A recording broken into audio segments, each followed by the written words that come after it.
తెలంగాణ అసెంబ్లీలో మాటల యుద్ధం నడిచింది. బయటకు కూడా రచ్చరాజేసింది. నువ్వంటే నువ్వు అని విమర్శలు ప్రతి విమర్శలు చేసుకున్నారు.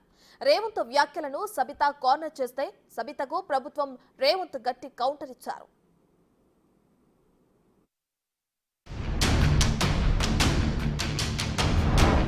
మహిళల కేంద్రంగా అసెంబ్లీలో మాటల యుద్ధం. అగ్గిరాజేసిన సీఎం రేవంత్ రెడ్డి కామెంట్స్. రేవంత్ పై బీఆర్ఎస్ మహిళా ఎమ్మెల్యేలు ఫైర్.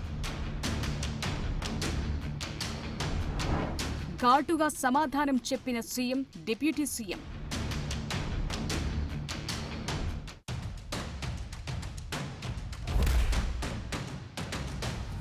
ప్రతిపక్ష నాయకుడు సభలకే రాడు, వీళ్ళు కలిసి వస్తారని చెప్తే నమ్మేది ఎవరు అధ్యక్ష?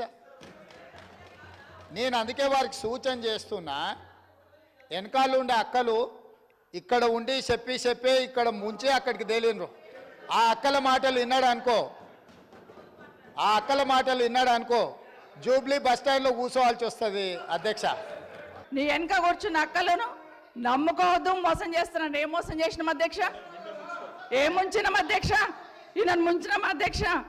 ఈయనను బతిన్లాడి పార్టీలోకి రా తమ్ముడు అని చెప్పి, నువ్వు వస్తే భవిష్యత్తులో ఈ పార్టీకి నువ్వు ఆశాకిరణం అవుతావు అని చెప్పి పార్టీలకు ఆహ్వానించినా లేదా గుండె మీద చేసుకొని చెప్పమనండి అధ్యక్ష. ఎందుకు టార్గెట్ చేస్తున్నావు? ఏం మోసం చేశాం? ఇప్పుడు కాదు అధ్యక్ష, ఎలక్షన్లు వచ్చినప్పుడు కూడా నా కాన్ఫిడెన్స్ అట్లేగా అధ్యక్ష. సభదాకా పొద్దున ఒక మాట మాట్లాడుతుంది. ఏం మాట్లాడినాం? పొద్దున ఒక మాట, రాత్రి ఒక మాట. ఎవరిని అవమానిస్తున్నావు ఒక్కసారి ఆలోచించండి ముఖ్యమంత్రి గారు. ఎందుకు అవమానిస్తున్నావు? ఎందుకు కక్ష? ప్రతిసారి టార్గెట్ చేస్తున్నావు. ఈరోజు ఏం మోసం చేసినాం? మేము ఆడబిడ్డలం విత్డ్రా చేసుకోవాలి అధ్యక్ష.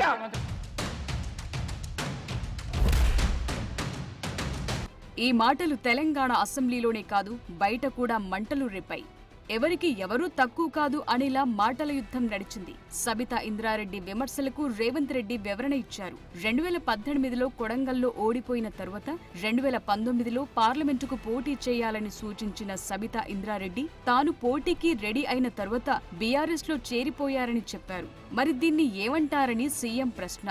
2018 శాసనసభ ఎన్నికల్లో కూర్చోండి రాజశేఖర రెడ్డి గారు, నేను కొడంగల్ శాసనసభలో ఓడిపోయిన తర్వాత 2019 పార్లమెంట్ ఎన్నికలు వచ్చినప్పుడు కాంగ్రెస్ పార్టీ నన్ను పార్లమెంటుకు పోటీ చేయమని అన్నప్పుడు ఇదే సబితక్క ఇంటికి వెళ్ళి ఇదే సబితక్క నన్ను పిలిచి నువ్వు మల్కాజ్గిరి పార్లమెంట్ లో పోటీ చేయి, ఎన్నికల్లో నీకు అండగా నిలబడతా అని నాకు మాట ఇచ్చి పార్టీ నన్ను ఎంపీగా డిక్లేర్ చేసిన మరుక్షణం టీఆర్ఎస్ తో మాట్లాడుకొని పోయి టీఆర్ఎస్ లో చేరింది అధ్యక్ష.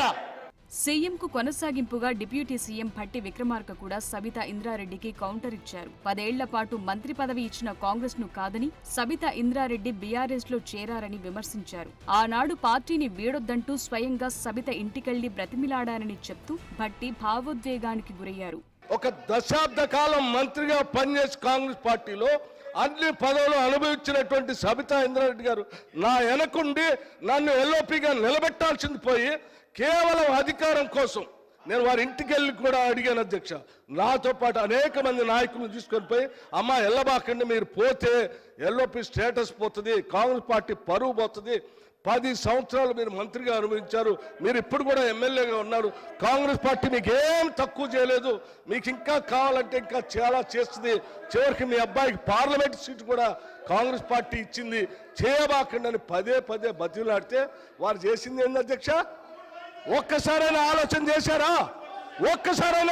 చేశారా మీరు? తన ఒక్కరినే కాదు, రాష్ట్ర మహిళలందరినీ సీఎం అవమానించారని సబితా ఆరోపణ. ఓ మహిళకిచ్చే గౌరవం ఇదేనా అని విమర్శించారు. మాజీ మంత్రికి మంత్రి సీతక్క గట్టిగానే సమాధానం చెప్పారు. ఓ మహిళ గవర్నర్ను బీఆర్ఎస్ అవమానించినప్పుడు ఏమైంది? మహిళ గౌరవం అని సీతక్క ప్రశ్నించారు. అంతేకాదు, సీఎం రేవంత్ రెడ్డి ఎవరి పేరును ప్రస్తావించలేదన్నారామె.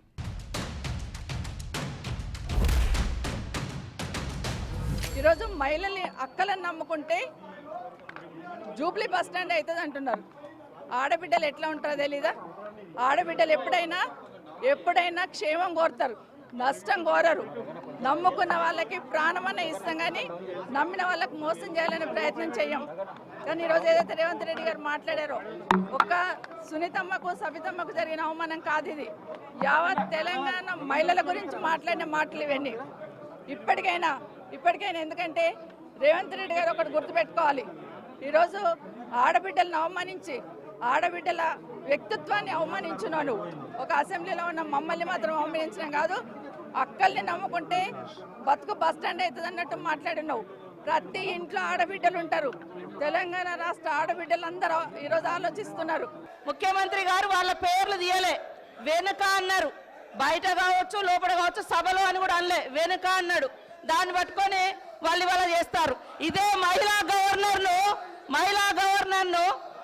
మరి ఆయన మన ఎమ్మెల్సీ విషయంలో ఘోరంగా బూతులు మాట్లాడితే అప్పుడు ఈ నాయకులు ఎందుకు క్షమాపణ చెప్పలేదు, ఎందుకు మాట్లాడలే? ఢిల్లీ దాకా పోయి కమిషన్ ముందట అటెండ్ అయ్యి వచ్చిండు ఒక మహిళా గవర్నర్ను మాట్లాడితే మరి ఈ నాయకులు ఎవరు మాట్లాడలేదు ఆ రోజు. ఎటుపోయింది? నన్ను కూడా మొన్న పట్టుకొని సమాచార లోపం అనలేదు, నాలెడ్జ్ లే అన్నారు.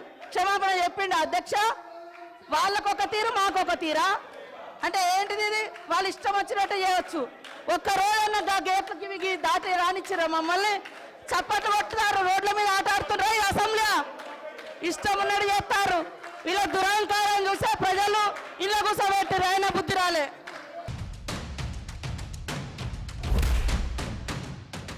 సభలో ప్రభుత్వం గట్టిగానే సమాధానం చెప్పినా మరోసారి రేవంత్ రెడ్డి చిట్చాట్లో వివరణ ఇచ్చారు. సబితా ఇంద్రారెడ్డి పేరు తాను ఎక్కడా ప్రస్తావించలేదని అన్నారు. కానీ ఆమె తన వ్యక్తిగత అంశాలను తీసుకురావడంతో తాను కూడా సబితా ఇంద్రారెడ్డి గురించి మాట్లాడానని అన్నారు. అలా అని ఎక్కడా తప్పుగా మాట్లాడలేదని, తమ ఇద్దరి మధ్య జరిగిన కొన్ని విషయాలను చెప్పానని సీఎం తెలిపారు. 2019 ఎన్నికల ముందు నీ వెంట నేనున్నానని చెప్పిన సబితా ఇంద్రారెడ్డి ఆ వెంటనే పార్టీని వీడి బీఆర్ఎస్ లో చేరారని అన్నారు. 2019లో రేవంత్ రెడ్డి పోటీ చేసిన మల్కాజ్గిరి స్థానం ఆయనకు కొత్త. ఖచ్చితంగా పార్టీ నేతల అండ లేకపోతే గెలవటం కష్టం. అలాంటి స్థానంలో మేముంటామని మాటిచ్చినా ఎన్నికల సమయానికి హ్యాండ్ ఇస్తే ఎవరికైనా బాధనిపిస్తుంది. ఆ ఆవేదన బాధ సభలోని రేవంత్ రెడ్డిలో కనిపించింది. ఇక సునీత లక్ష్మారెడ్డి అంశం కూడా చిట్చాట్లో రేవంత్ ప్రస్తావించారు. సునీత కోసం 2018 ఎన్నికల్లో ప్రచారానికి పోతే తన మీద 2 కేసులు పెట్టారని సీఎం గుర్తు చేశారు. ఎన్నికల తర్వాత ఆమె బీఆర్ఎస్ లో చేరారని, కానీ తనపై కేసులు మాత్రం అలాగే ఉన్నాయని ఆయన ఆవేదన. ఎవరు ఏ పార్టీలో ఉన్నారో పక్కన పెడితే ఎవరి వలన తనపై కేసులు నమోదయ్యాయో ఆమెకు తెలియదా అని సీఎం ప్రశ్న. మహిళలను అవమానించారని సబితా ఇంద్రారెడ్డి, సునీత లక్ష్మారెడ్డి ఆరోపిస్తున్నారే తప్ప వారిద్దరిపై రేవంత్ రెడ్డి చేసిన ఆరోపణలను ఖండించలేకపోతున్నారు.